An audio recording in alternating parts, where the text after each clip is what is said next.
Hello everyone and welcome to my channel. Today I want to review the DecoArt Clear Pouring Top Coat.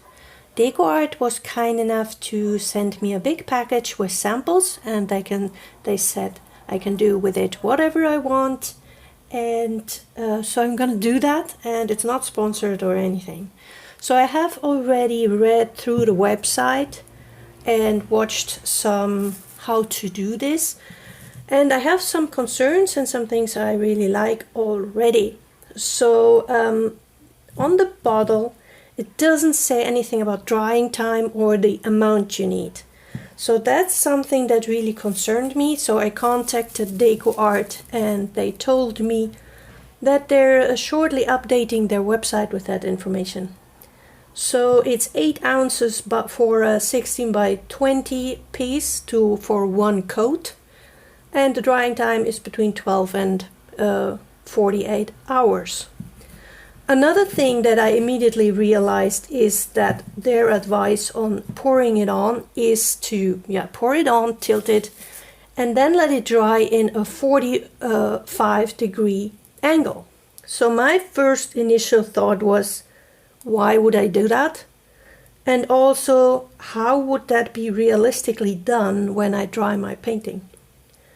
So a pour on for me sounds a bit like it would be resin-like, so a real thick layer, but by doing a 45 drying tilting degree, it all runs off. So it's the dramatic waste of product.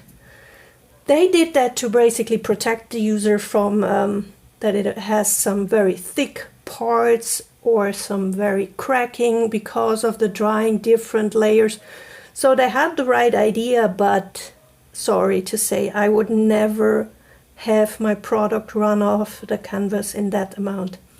So I'm also not really willing to do that in a video, except with a little tile. So I don't want to keep it from you how they do it with the pour on and the tilting and the drying. But then what I want to show you is application with a silicone pad, what I really like to do, and a brush, because I think that's more realistic for the most of us. So let's give it a go. So I'm gonna use the product on this canvas that I really like, where I'm gonna use a silicone pad. You can have a look at another video where I use that and I show you in 1 minute. It's from the drugstore, very inexpensive.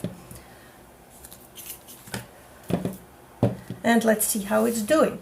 When you open it, it's not to be shaked or sent down or anything like that. It has a very nice smell. The consistency is also very nice.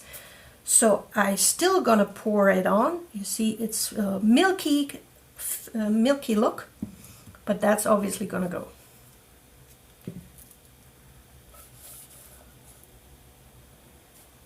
I really enjoy the silicone pad because you can really push it in, see and feel where you were and where you have not done it enough yet. It's very quick, there's no brush strokes, no anything. So it's for me the easiest way, because I'm always concerned that I mess it up. So so far it's not behaving different to any other varnish. So with the sponge, again, no brush strokes, no anything. So the same look. It smells very good, to be honest. And that's basically already it. I don't see any puddles or any weird things, so really nothing different to anything else. So it would be, for me, very nice option. I can apply it with the same tool that I normally do. It smells non-toxic, not weird chemical. So far, no weird look or anything.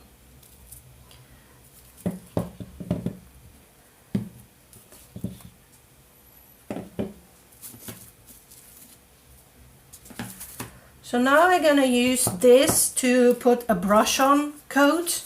It's not a favorite painting, it was just a test. I'm gonna do that a little different, like you would perhaps normally do with a brush. I would not pour it on the canvas, but I would first put it into a little plastic, in this case a little plastic plate, and because I want to push it into the brush first really well. Okay.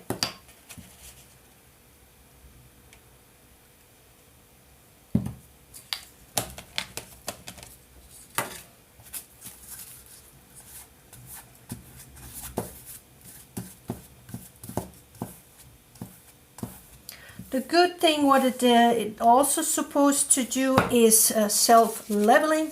That's always something I'm looking for, because even if you have brush strokes or anything like that, it will automatically level. That's something you do not have with a lot of products, so that's definitely a plus.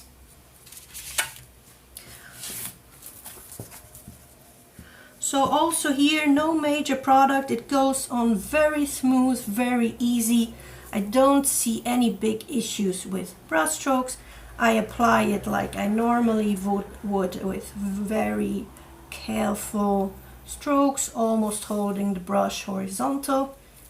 And it's not drying quicker, anything else, so it's not getting difficult to use immediately.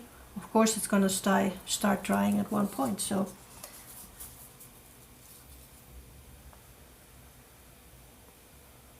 also with the brush, I don't see any big problems to apply it, and that's for me an issue I normally have. Okay, so that's a good thing. And now I'm going to show you the how advised application on this little coaster thingy, and you can then decide if it makes sense to you or not. So you would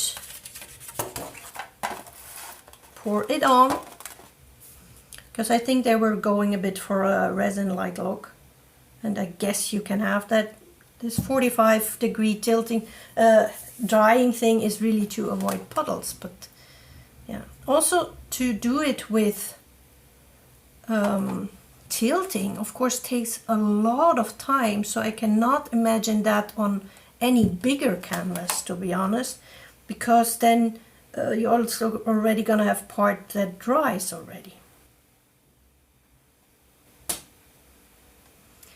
So now I have a very thick layer, which would honestly be very beautiful eventually to dry like that, but their concern now is that it puddles and that it cracks.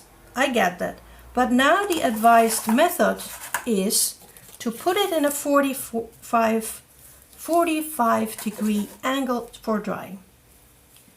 I mean, that would mean I put it like this. And you see the problem, right?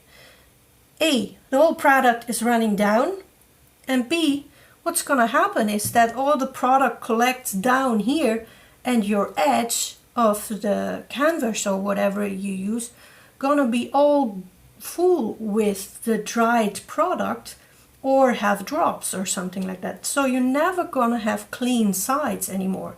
You see it already running down. So if it dries like this, I mean, what do you do then? At the end you sand down the sides of your canvas? Not really an option. So I'm pretty happy with that product itself. I think it's gonna look beautiful, it's easy to apply, smells good, no brush strokes, self-leveling and all that kind of things.